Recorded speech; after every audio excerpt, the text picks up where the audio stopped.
Welcome to Civics in a Year, the podcast that makes civic literacy fast, accessible, and surprisingly engaging.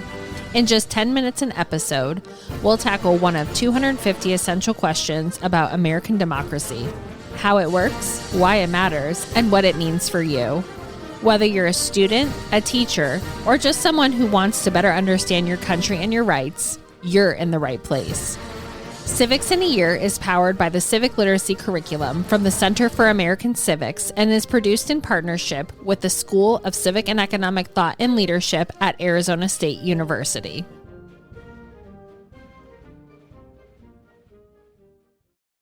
Welcome back to Civics in a Year. I am stoked to do this episode on the Gettysburg Address with Dr. Aaron Kushner. And the Gettysburg Address is not a long document. It's not a long speech. And so I personally think that this should be in classrooms regardless of, upper elementary, middle school, and high school. So Gettysburg Address is delivered by Abraham Lincoln, and it's one of his most famous speeches.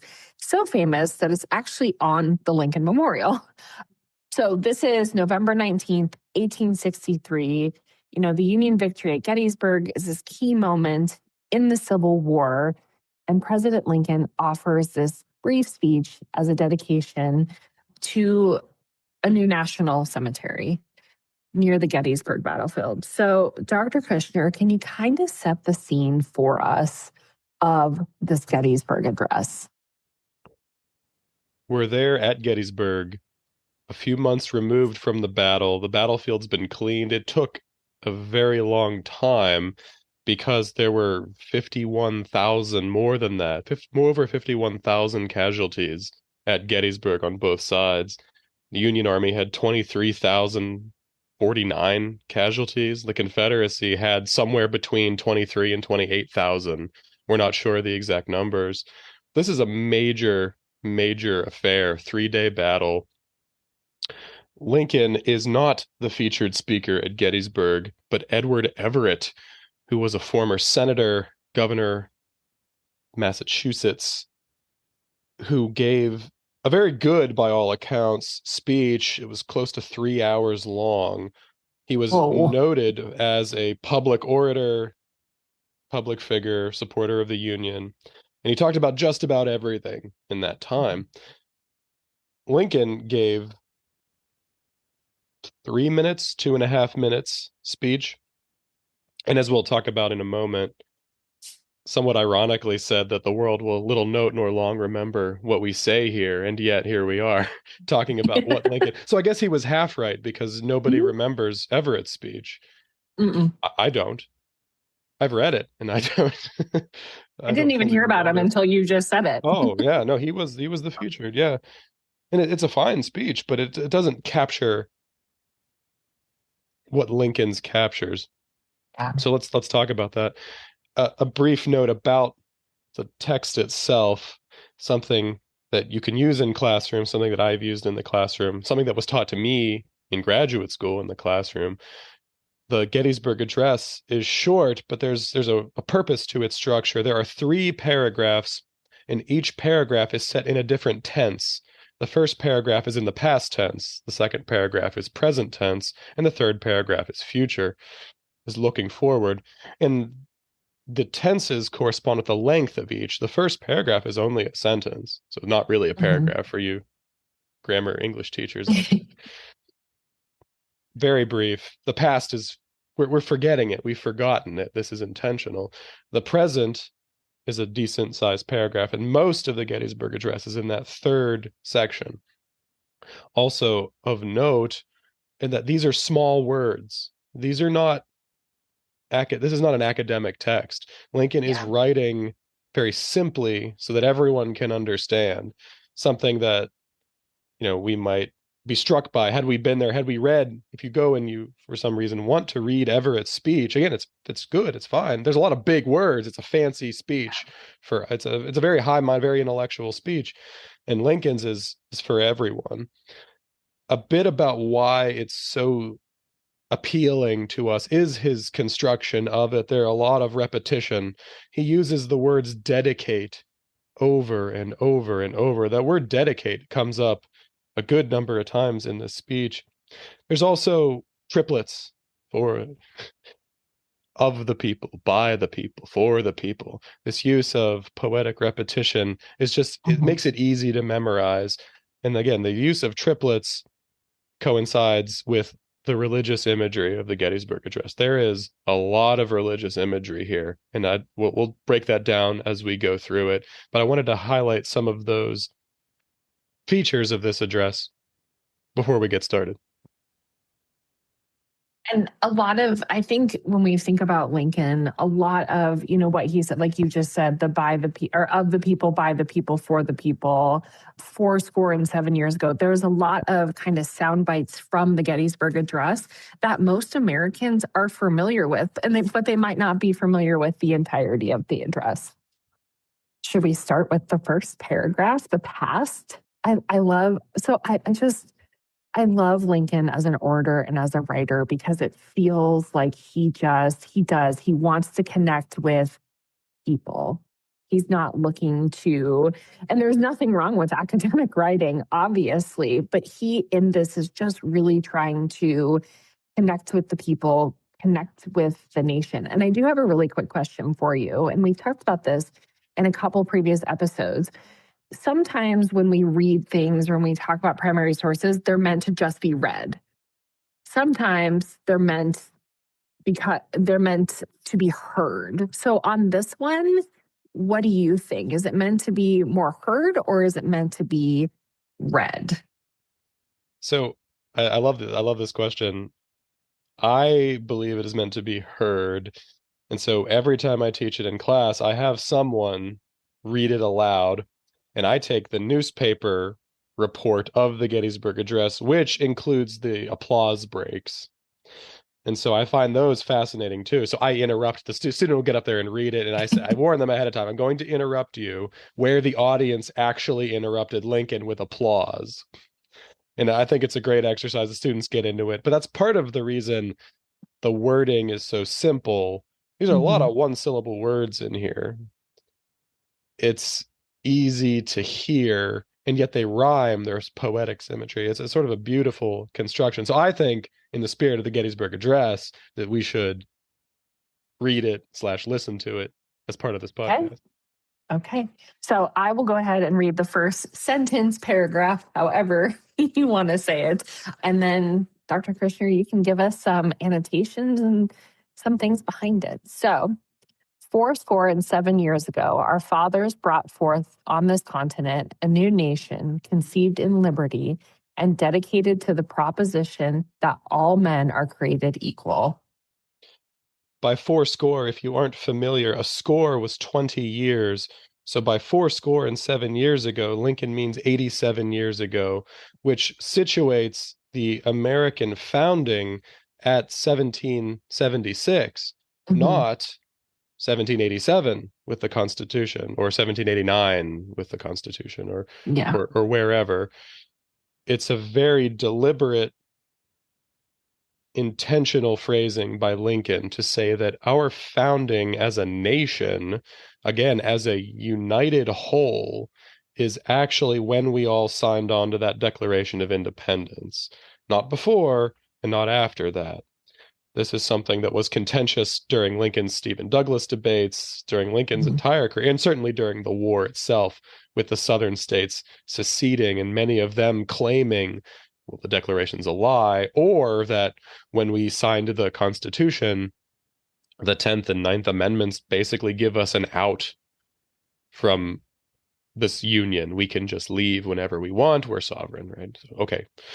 By our fathers, we're meant to recognize the Lord's Prayer in there. So that's Matthew 6, 9 through 13, giving this right off the bat a sort of sense that, okay, there's something spiritual going on here. When we say our fathers, I mean, just adding a letter to our Father, a new nation, an understanding that we are not little individual countries that don't really like each other and don't really get along. We may not like each other and not really get along, but that fundamentally we are one whole, even with our unique federal system. By conceived in liberty, we've spoken about this before. Mhm. By liberty, we understand a right to stable boundaries to guide our actions. So the stable rule of law. This is the opposite of tyranny. And what is tyranny? Tyranny is a king, your neighbor, or even yourself just doing things on a whim. It's arbitrary power.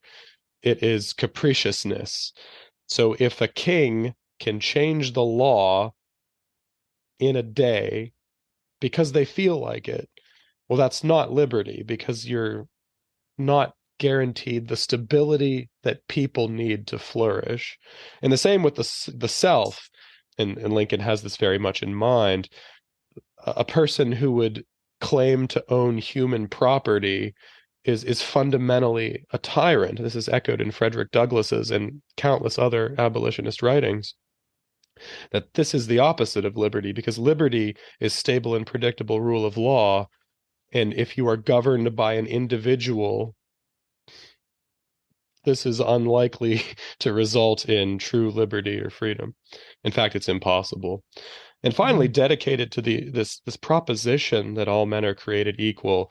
Proposition, we might do well to think of this as this is a proposal, folks. This is a dissertation prospectus, if you will. This is not something that is guaranteed. This is an unrealized goal, right? This is dedicated to the proposition. So we're dedicated. Okay, we are firmly intended to try to find it or get there or realize it, but it's not there. And what is this? All men are created equal. A universal truth in the Declaration, known to us by reason. But that requires a sort of faith to actually see it or realize it, in that we are not self-creating beings, which plays back into that liberty element. Because we are not self-creating, we can't make up our own laws, because we don't know what's best for us. Our creator knows what's best for us. This is sort of that imagery that Lincoln is giving to us here in the past paragraph. Is there a reason that liberty in this paragraph is a capital L? Yeah, I think to highlight its importance as the proper understanding of liberty. Stephen A. Douglas, whom Lincoln debated, who had passed away by this point in the war, he didn't die in the war, he got sick, but he had thrown around different understandings of the term liberty, and Lincoln had encountered all these different understandings of liberty, many of them being, for the many in the South, Alexander Stevens, well, whatever we say is liberty. Public opinion, the majority rule, whatever the majority says can be the source of liberty, right? Popular sovereignty in Douglas's formation can be a source of liberty. But that's not enough for Lincoln, who, as we talked in the Lyceum Address episode, identified, well, what is mob rule? Mob rule is basically the tyranny of people claiming to define liberty for others. We can't do that, Lincoln says, because of human fallibility. It prevents us from ruling over others. And yet that's literally what's happening in the United States. All these people are claiming to rule over other people. So is there anything else in that first paragraph before we move to our second paragraph at that time in the present?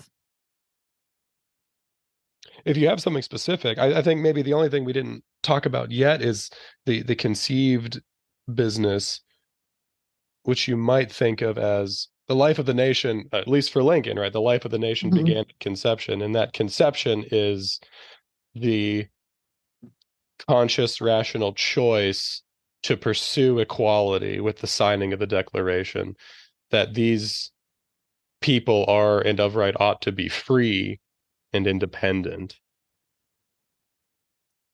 And when you talked about like the Our Father, is that the Lord's Prayer? Is that, because when you said it, the Catholic in me started to recite it in my head. Oh. Yeah, I think that I think based on what he says later in the address here, that Lord's Prayer imagery comes more to the fore. He's setting us up here in this address for consecration, Mhm. right? They're there to consecrate a battlefield, and yet they can't. They actually can't do it because what actually consecrates it is blood, right? Mhm. The struggle. So consecrate in the sense of to make holy, to set apart, to make sacred. So I think that Lord's Prayer imagery sets us up for a dual view of America. On the one hand, for Lincoln, there is a real sense of gratitude that we need to have for the people who started this country. This is America 250 year. This is the America 250 podcast. I think this address, probably more than many other addresses, really speaks to that project. But in another sense, there is an understanding that Americans ought to be cognizant of not just their fathers, the founding fathers, who were humans, right? Who were fallible, but also their creator. Because without a single creator, I should say, then maybe we aren't all equal. How else could we really be all equal if we don't have a single creator? Because one creator might have had a bad day Mhm. and sort of, didn't give 100% into, making the people of Pennsylvania become my home state. Something like that. So I think that Yeah.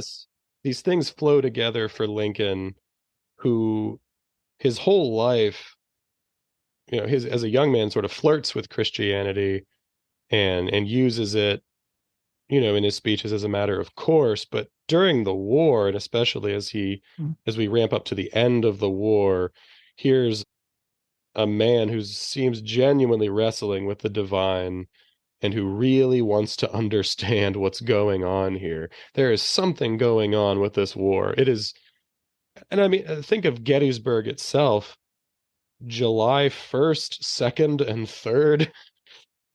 Like, you couldn't have drawn this up, There's something. So the other one is Antietam, which takes place on, I believe, the anniversary of the Constitution.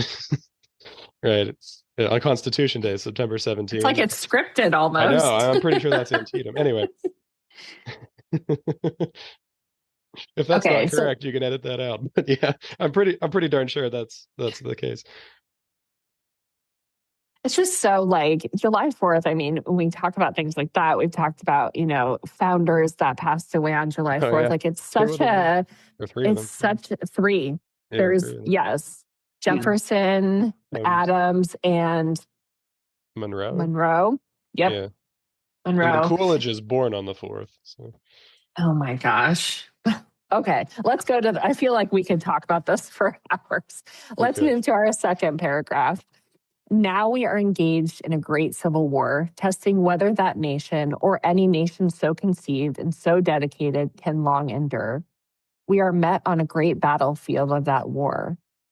We have come to dedicate a portion of that field as a final resting place for those who here gave their lives that that nation might live. It is altogether fitting and proper that we should do this. This is a civil war. In Lincoln's Lyceum address and in other instances, he's believed for a very long time that America could never be conquered by another country, that it would have to die by suicide, is his language. Mm-hmm. It would have to destroy itself because it is such a radical and fragile thing. But this is a civil war. If you want to think politically, Lincoln is saying this for a reason. This is not two different countries. The South didn't actually secede. So that's definitely in here as well. Civil war. It's not a war between states who were independent from one another. Not a war between the states. Not a war of two competing countries. No, this is a civil war. We ourselves are testing the nation's faith and birthright. Okay, so we were conceived in liberty and dedicated to a proposition. Okay, we didn't achieve it at the founding. We were dedicated to it. In blood, by the way. Although Lincoln doesn't necessarily say that, the founding is a war, right? It is, in some sense, a civil war at the Revolution, right? Englishmen are fighting Englishmen. Colonists are fighting the mother country. So there is blood at the founding. Lincoln is saying here that, well, can any country dedicated to this actually succeed? This was the great proposition, and now we're going to test it and see if it actually can. The great battlefield, Gettysburg is Lee's second invasion of the North, and by far his more successful one. He gets all the way up into Pennsylvania, and he's defeated pretty soundly. Like this is a definitive victory for the North. Immense casualties. I mentioned the casualty numbers earlier, and they're closely similar to each other, except that we need to keep in mind the Union Army's strength was roughly 100,000 total, 104 something, I believe. And the Confederacy's strength was somewhere between 68 and 75,000. So the losses, although similar, way more devastating for the Confederacy. And it's a full retreat. So this is a special battlefield because it marked, again, a real invasion of the North and a real victory for the Union Army. We are here, present tense, to dedicate, and that's a good thing. Well, why is it a good thing? Because we do want to, we ought to want to continue to pursue this proposition, but there's a way in which, and we'll talk about this in the next paragraph, there's a way in which this is actually, again, also, you brought this up, I think this is interesting, with the Lyceum Address, where Lincoln is Mr. Reason, rational thought. We need to sit down and calmly think about a civil religion. By this point, he seems to have totally moved on, grown up, matured. He's only 28 when he did the Lyceum Address. I mean, come on. Way more mature than I was at 28, but still only 28. And now Lincoln's like, okay, yeah, it's actually maybe not enough. There needs to be an authentic spiritual component. And he's sort of recognizing that in the desire to dedicate a portion of this field, that resting place, so dedicating the cemetery for those who gave their lives that the nation might live. Again, we see more religious imagery. John 15:13, greater love hath no man than he would lay down his life for another. It is altogether fitting and proper. This is a good thing that we're doing. And yet, he doesn't end with an ellipsis, but it almost seems like he is ending with an ellipsis.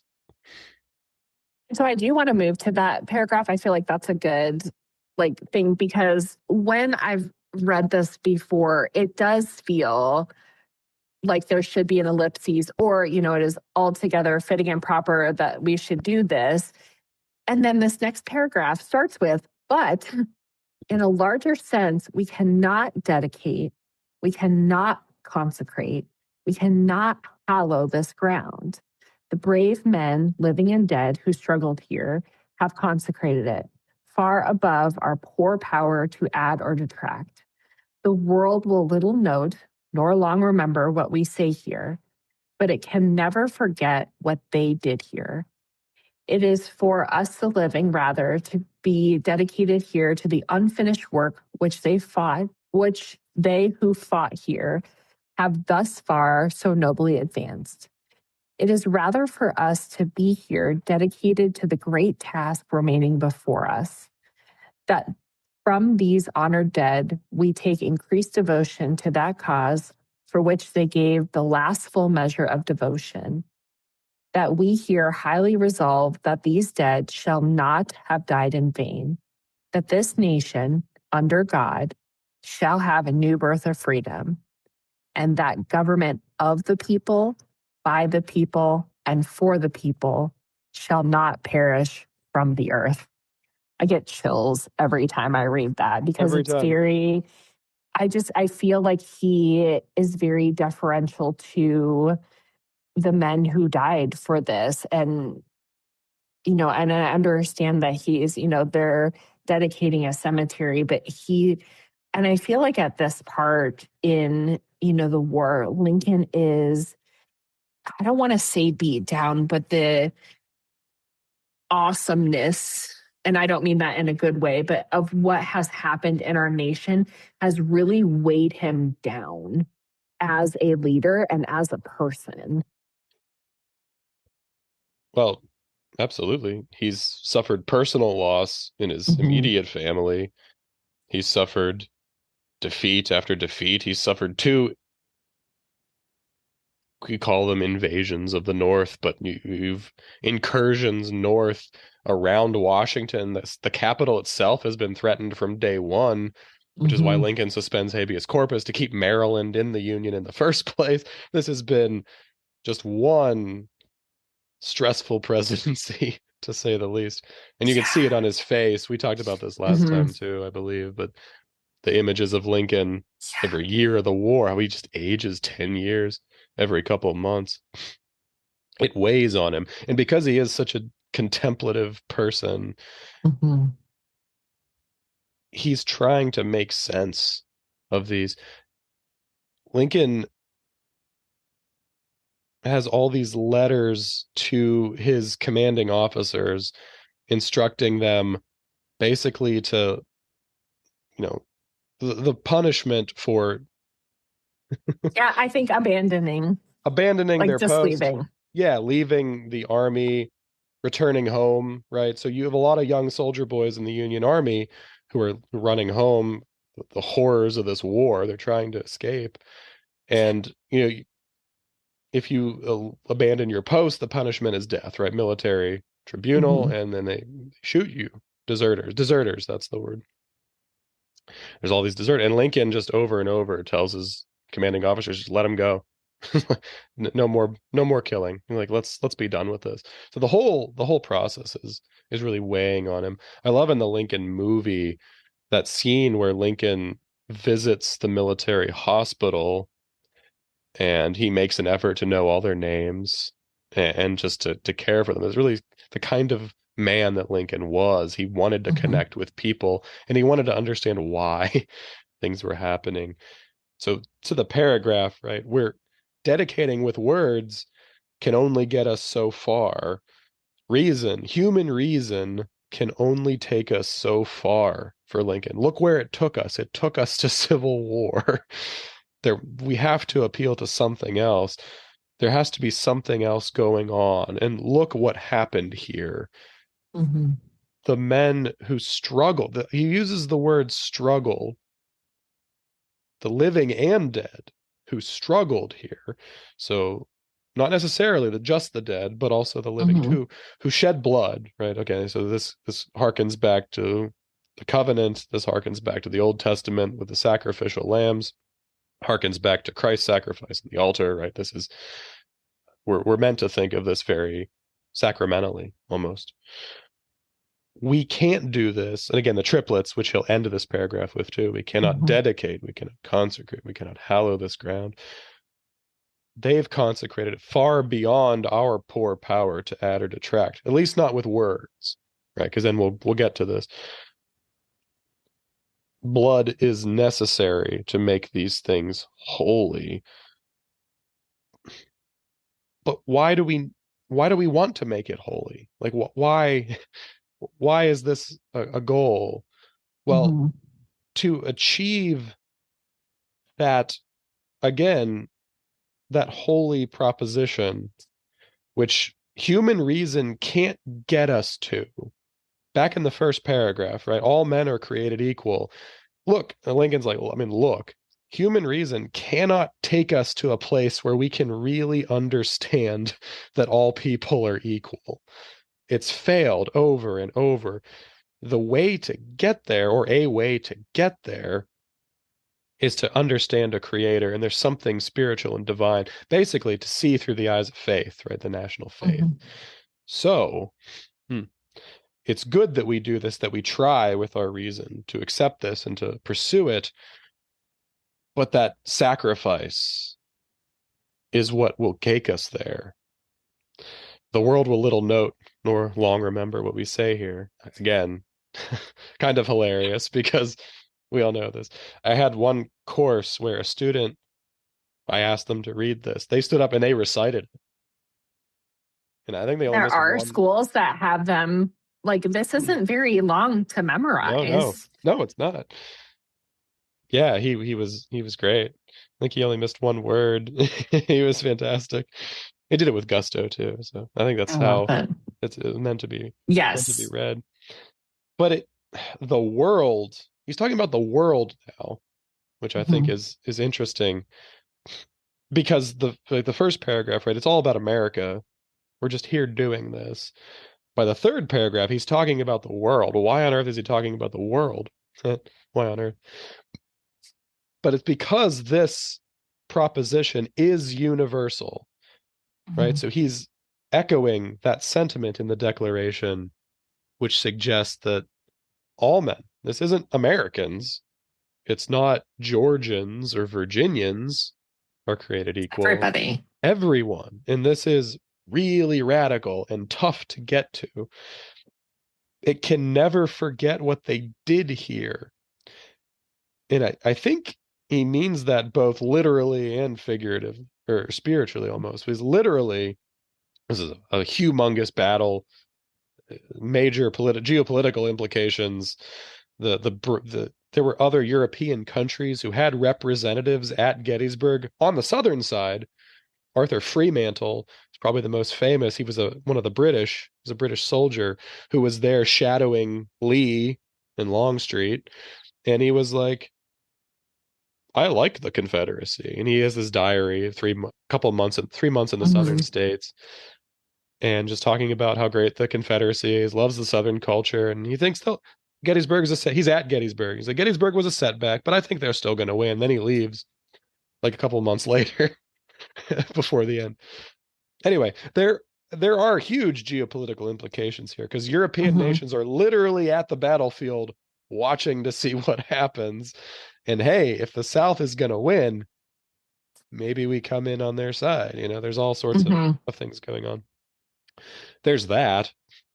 But also, if this proposition can be, in a sense, tested and proven in fire to be defensible by a free people who want to be free, well, that is going to change the world. That's going to do a lot of good in the world. But first, we have to win.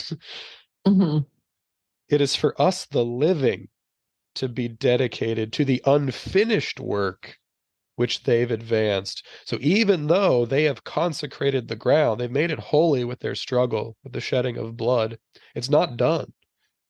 I mean, clearly, the war is not done, the physical war, but also the great battle, the great struggle. I think he uses struggle intentionally. The great struggle in human history. Are human beings equal? This has been obviously, and still is, a huge struggle.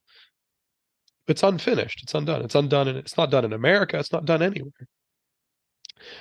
Who needs to be dedicated to the work? Well, it's us. It's the living.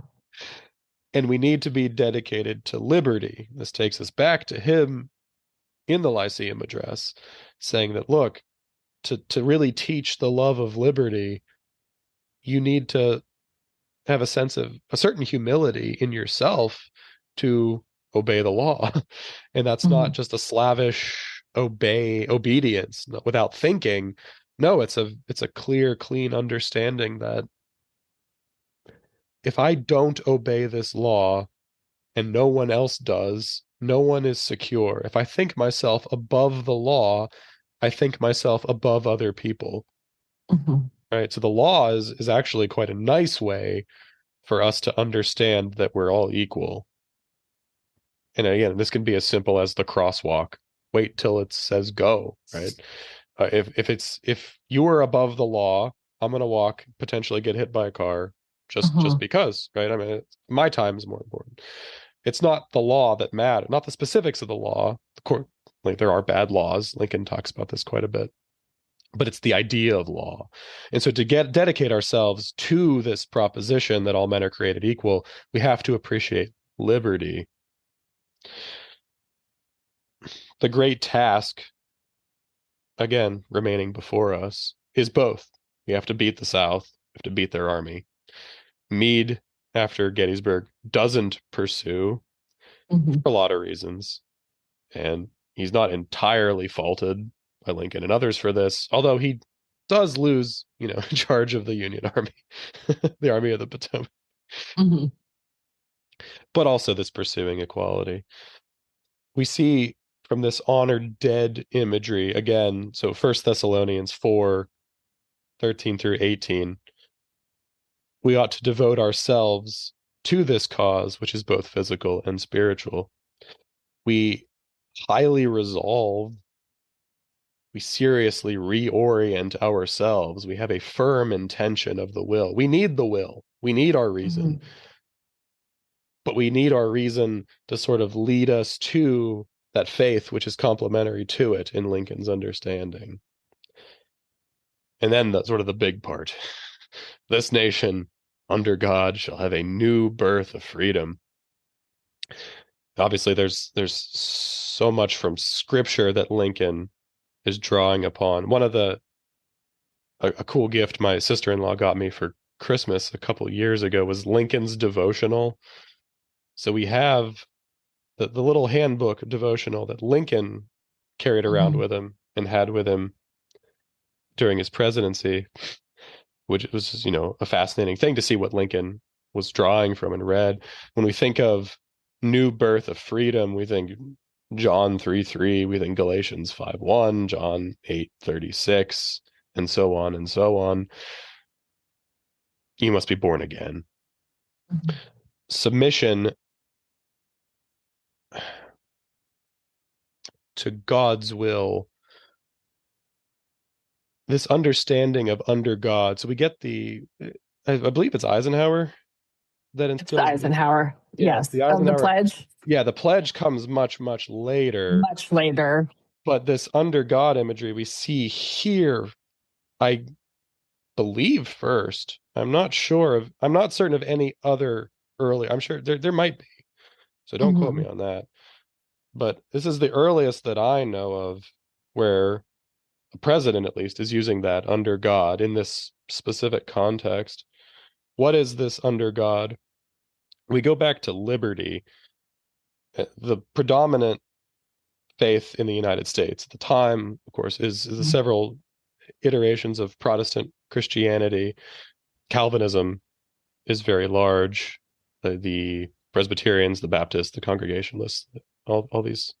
The idea of these Christian denominations was that we learn liberty by relationship with God, because submission to God's commandments through relationship actually allows us, through grace, to control our own passions.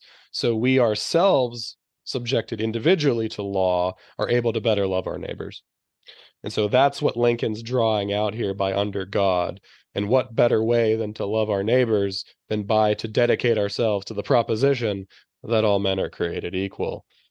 So popular sovereignty, this form of government of the people, by the people, for the people, is fragile, difficult, must be preserved. And we can do that by dedicating ourselves physically and spiritually to its pursuit. It's so interesting to, like, when this nation under God, you're right, it comes up in Eisenhower adding one nation under God the under God piece to the pledge. Yeah. But it's very interesting to me to see how, Lincoln as a person, he had his devotional, he had things that he drew from, and that were, in speeches like this, an incredibly important thing, because now he's looking at a nation that has been through it. And how are we going to start to put this back together? Dr. Kushner, you rock. Thank you so much for going through this with us, annotating it with us, and really giving us a look into Lincoln's mind. You are so appreciated. As are you. This is a great podcast, great effort. Thank you very much. Thanks for joining us on another episode of Civics in a Year. If you enjoyed this episode, be sure to subscribe and share it with someone who cares about a constitutional republic as much as you do. For more episodes, resources, and updates, follow us on social media or visit us at civics.asu.edu. Make sure to check out the show notes for any relevant links. Special thanks to the United States Marine Band for their performance of the Stars and Stripes Forever. Let's keep building a stronger constitutional republic, one episode at a time.